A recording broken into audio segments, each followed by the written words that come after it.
Good day, students. I welcome you all again to another discussion on the life and works of Rizal. For today, we will be talking about Module 6. The topic for Module 6 is the campaign for nationalism.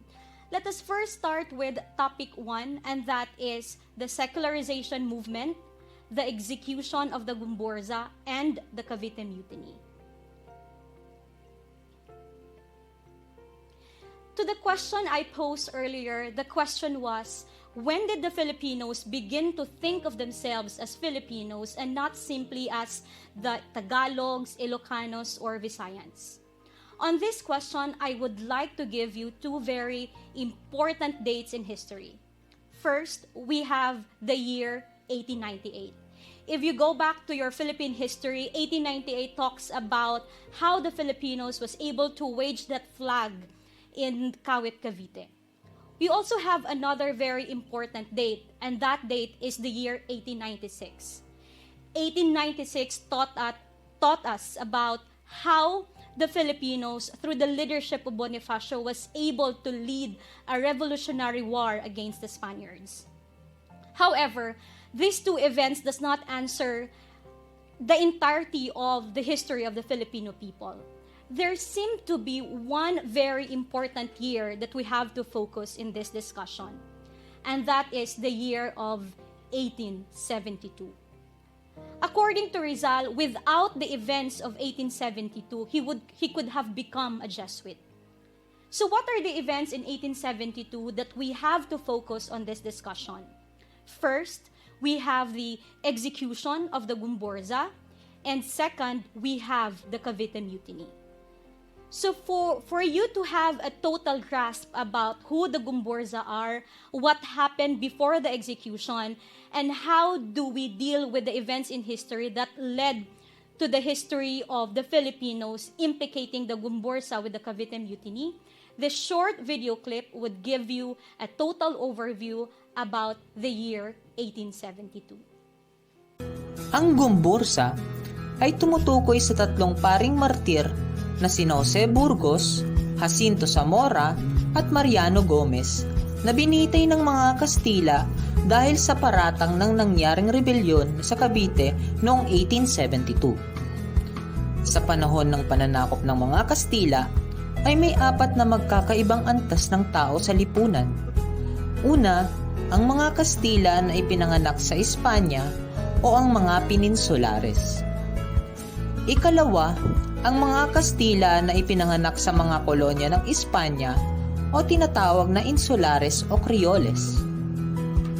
Ikatlo ay ang katutubo o Indio kung saan tayo napabilang. At panghuli ay ang mga Sangli o Inchik. Nagdala ng matinding panganib sa mga Kastila ang lumalaganap na katanyagan ng mga sekular na paring Pilipino at ang banta na dala nila sa Espanya. Si Padre Mariano Gomez ay ipinanganak noong August 2, 1799 sa Santa Cruz, Manila nina Alejandro Francisco Gomez at Martina Custodia. Siya ay nag-aral sa Kolehiyo de San Juan de Letran at nagtapos ng teolohiya sa Universidad ng Santo Tomas. Matapos ang kanyang pag-aaral, ay nagsilbi bilang kura paroko sa Bacoor, Cavite. Itinatag niya rin ang pahayagan ng La Verdad kung saan ipinapakita nito ang hindi magandang kalagayan ng bansa sa panahon ng pananakop ng Kastila. Si Padre Jose Apolonio Burgos ay isang Insulares na ipinanganak noong February 9, 1837 sa Vigan, Ilocos Sur ng isang Kastila na si Don Jose Tiburcio Burgos at Florencia Garcia. Siya ang pinakanatatangi sa tatlong pari dahil sa mga natamong degree at nakapagtapos ng 2 titulo sa pagkadoktor mula sa Kolehiyo de San Juan de Letran at Universidad ng Santo Tomas. Siya ay nagsilbi bilang kura paroko sa Katedral ng Maynila. Si Padre Jacinto Zamora ay ipinanganak noong August 14, 1835 sa pandakan ni Venancio Zamora at Hilaria del Rosario. Nagtapos siya ng Bachelor of Canon and Civil Laws sa Universidad ng Santo Tomas at nagsilbi bilang kura paroko sa Marikina. Bagamat kinahiligan ni Zamora ang paglalaro ng baraha, ay idinawit siya sa rebelyon dahil sa ebidensyang nakalap ng mga Kastila mula sa isang imbitasyon na may nakasaad na magdala ng bala at pulbura. Ang sulat na ito ay isa lamang paanyaya kay Zamora ng kanyang mga kaibigan na sumisimbolo lamang na sila ay may sapat na salapi upang maglaro ng baraha buong magdamag. Ngunit ito ay mariing hindi tinanggap ng mga Kastila.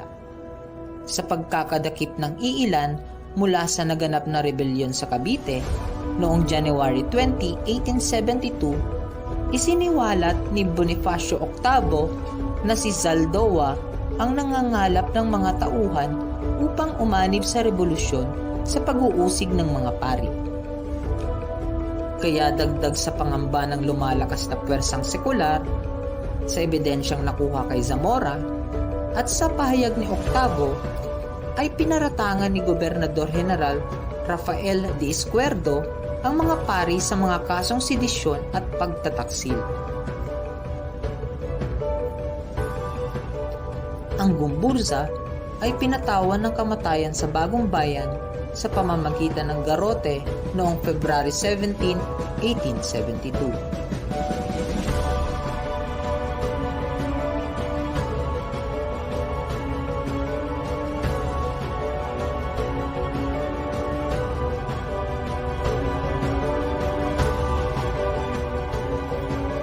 Dahil sa kanilang hindi makatarungang kamatayan, nahimok si Rizal upang isulat ang kanyang natatanging obra, ang El Filibusterismo, na siyang nagsiwalat ng kabulukan at pagmamalabis ng puwersang Espanyol sa bansa. Tahimik na tumangis ang buong bayan, ngunit napukaw ang nag-aalab na damdaming makabayan ng mga Pilipino na siyang naging hudyat ng malawakang revolusyon laban sa mga Kastila.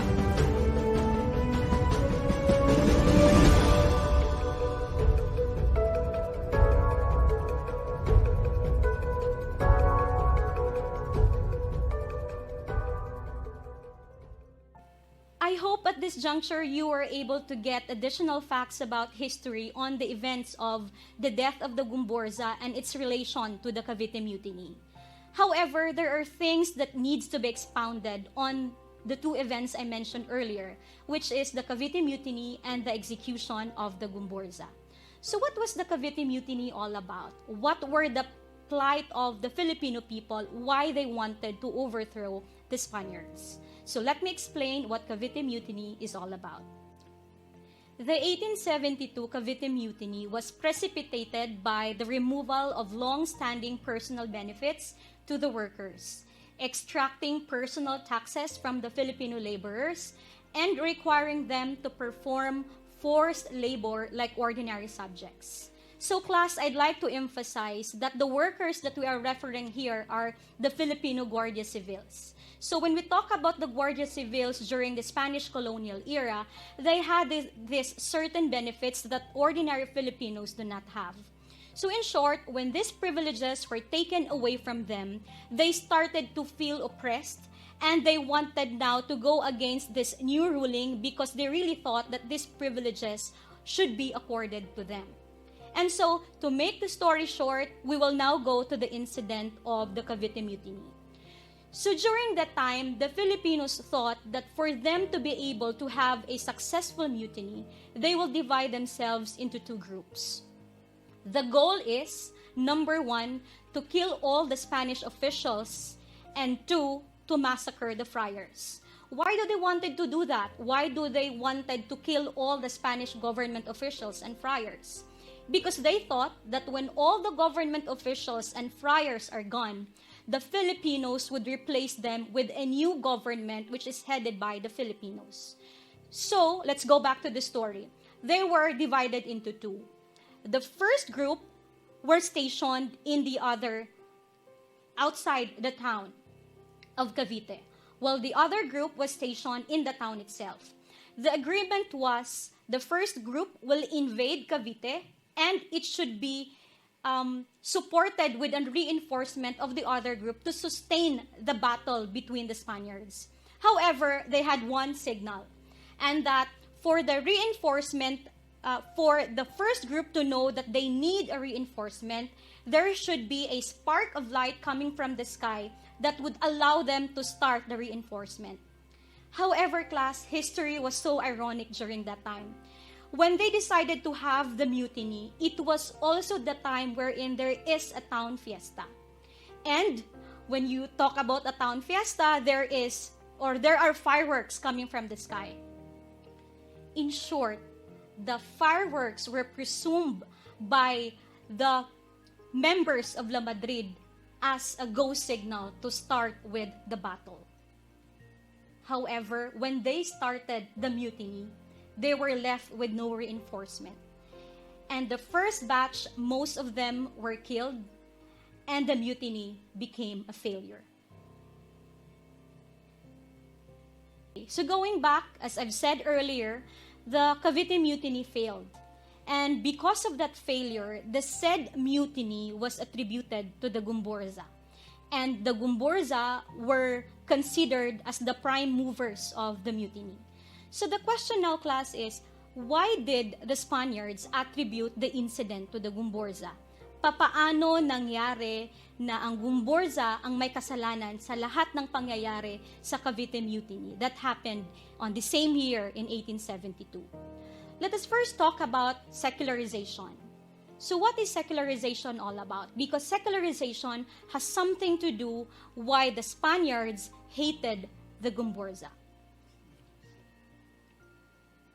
So secularization was the transition of a culture from a focus on religious values towards non-religious attitudes. Religious figureheads such as leaders of a church lose their authority and influence over the society. So when we talk about religious figureheads, we all know that during the Spanish colonial era, the regulars has a lot to say in the community, especially to the Filipinos. In the 19th century, we have two kinds of priests. We have the regulars and the seculars. Now, what's the difference between these two kinds of priests?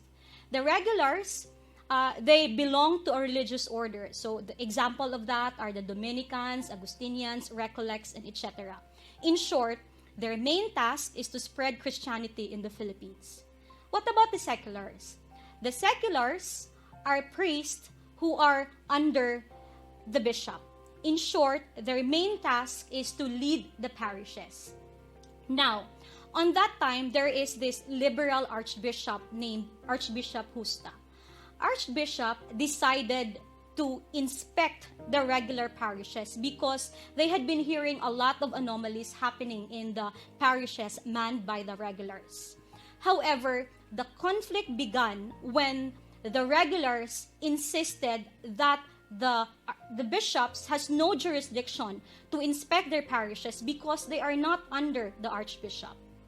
However, they even threatened the archbishop that in case they will really push through with the inspection, they will resign in their post as regulars. Again, class, instead of taking things as it is and threatening the archbishop eventually accepted the resignation. So now, because he accepted the resignation, the parishes were left with no more regular priests. So the archbishop decided to replace the regulars with seculars, and the secular priests were now tasked to take over the parishes of the regular. So what about the Filipino clergies? On that time, they fell short with Spanish secular priests. And the best solution the archbishop had in mind is to ordain Filipino clergies, and they will thereafter be called Filipino seculars, and they will help the Spanish seculars manning the parishes. With that in mind, it became a threat to the regulars because they thought that the Filipino priests are not suitable to the position for three reasons. they thought that they are brown-skinned. When we talk about being brown-skinned, they consider the Filipinos or the Indios, as how they were termed during that time, as inferior. They also considered that they lacked the basic education to teach Christianity to the rest of the Filipino populace. And lastly, they thought that they lacked the experience. With all of these reasons, the GOMBURZA again came into play and decided that the movement to secularize the parishes should be pushed through, and that movement was led by Gomez, Burgos, and Zamora. They wanted to continue the secularization of the parishes with the Filipino clergies in the forefront. So there are two phases of the 1872 Cavite Mutiny, and we are now talking about the two kinds of perspectives as to what really transpired on the Cavite Mutiny. Of course, we have the Spanish perspective and the Filipino perspective. Talking about the Spanish perspective, as you can see on your screen, we have two very important people who talks about the Cavite Mutiny in the eyes of the Spaniards. We have Montero y Vidal, the one with the eyeglasses. He is a historian, a Spanish historian to be specific. And on the other side, we have Governor General Izquierdo. Now class, just to break the ice, may kakilala ba kayong kamukha ni Governor General Izquierdo? Let me hear. Yes, right. He looks like Ian Veneracion. So kidding aside, class, let's now focus on the Spanish perspective. What is really the version of the Spaniards when it comes to the Cavite Mutiny? So we will deal with the versions of Montero y Vidal and Governor General Izquierdo. According to the Spanish perspectives, they thought that the GOMBURZA supported and conspired with the Filipino workers or the rebels. And with that conspiracy, the goal now of the GOMBURZA, according to their interpretation, was that they are there supporting the Filipino workers on the end goal that at the end of the battle, when the Spaniards will be dead and all the priests will be massacred, the GOMBURZA, especially Burgos and Zamora, will be leading the government, and they promised, according to their version, reinstitution of the privileges that were once being endowed or given to the Guardia Civils, the Filipinos. But aside from that, they promised equality and all the privileges that the Filipinos should have during that time. And so, this Spanish perspective clearly gave us an idea that the Spaniards now wanted to vindicate the GOMBURZA because of the mutiny, and that La Madrid, the Filipino workers, and the GOMBURZA connive with one another. Let's talk about the second perspective, and that is the Filipino version of the said incident. According to Pardo de Tavera, who wrote about the Filipino perspective of the Cavite Mutiny, he thought that the GOMBURZA should not be implicated to the Cavite Mutiny, and that the ideas of the GOMBURZA and the secularization project were merely their own liberal ideas and how they wanted to protect the parishes. And although they supported the cause and they understood the cause of La Madrid and the workers who were not given the privileges, they feel that they do not take a direct participation to the Cavite Mutiny. In short, class, the Filipino perspective would tell us that the GOMBURZA are innocent of the crime being attributed to them. With these two perspectives, Spaniards looking into the GOMBURZA as the prime mover of the Cavite Mutiny, and the Filipino perspective taking the incident as the GOMBURZA being innocent to the crime attributed to them. These two perspectives are the things that we have to weigh at this point of the discussion. Now, I want you to look into this at a very historical glance. When the GOMBURZA were executed through a garrote 2 days later, so I want you to see this very short GIF that you can see on your screen. So 2 days later, the 3 priests were put to death by garrote in Bagong Bayan, now known as Luneta. And quite a fact as well. 20 more years later, Rizal was also implicated in the same place. So talking about Rizal and the implication of the GOMBURZA, Pasiano was there during the execution.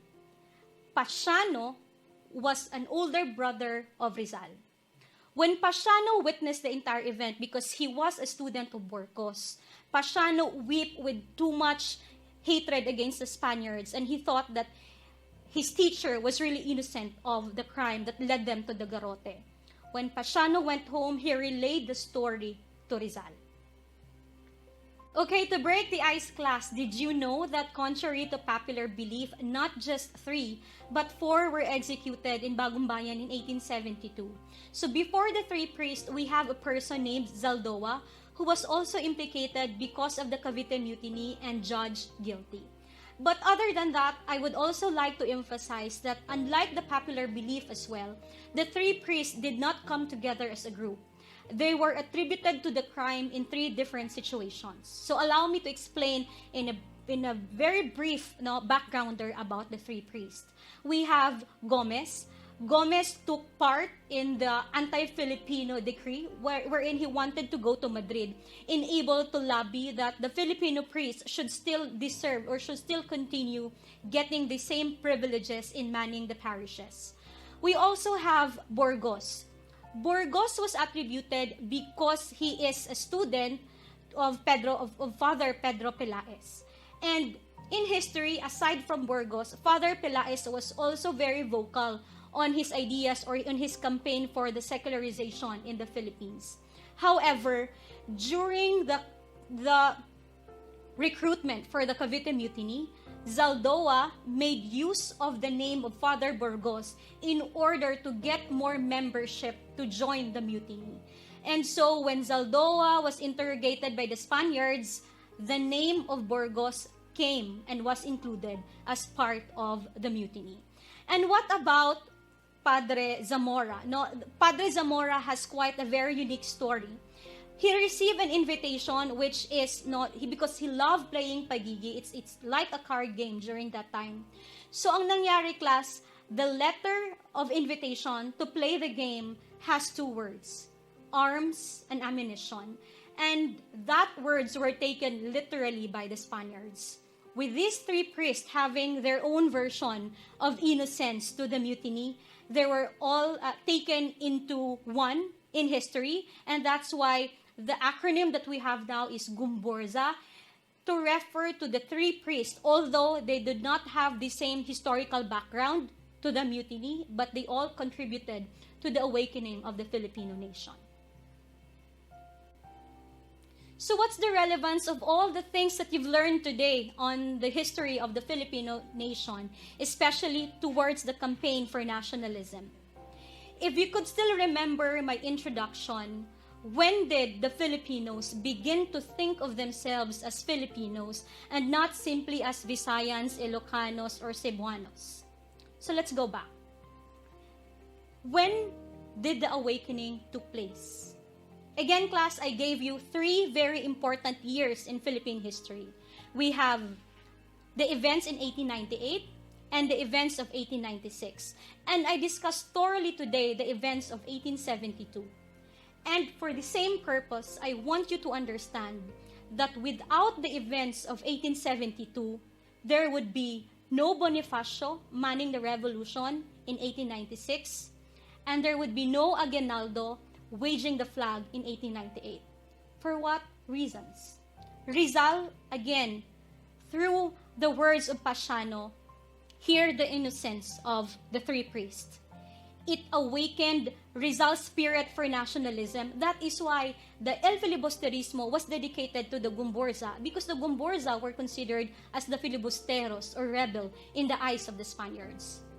When Bonifacio was able to read the writings of Rizal as well as the Filipinos during his time, Rizal opened the awakening of the Filipinos.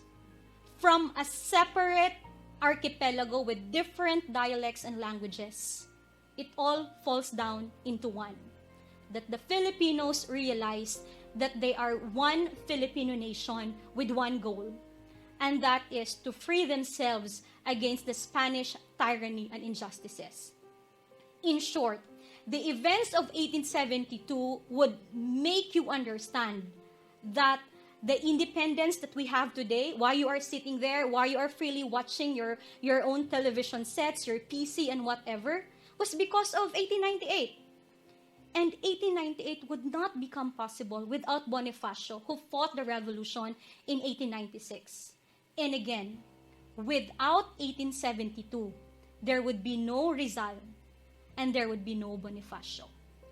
And that is our discussion on Campaign for Nationalism. It all falls together because, again, history dictates whatever we have today, and whatever the kind of independence we have today is a breakthrough of our own past. I hope, class, that you learned something about our topic on Campaign for Nationalism. Until our next topic, have a good day and goodbye. So, class, remember, if you have any question, you may just post it in the inquiry and concern section in our online classroom homepage or reserve it during our synchronous class.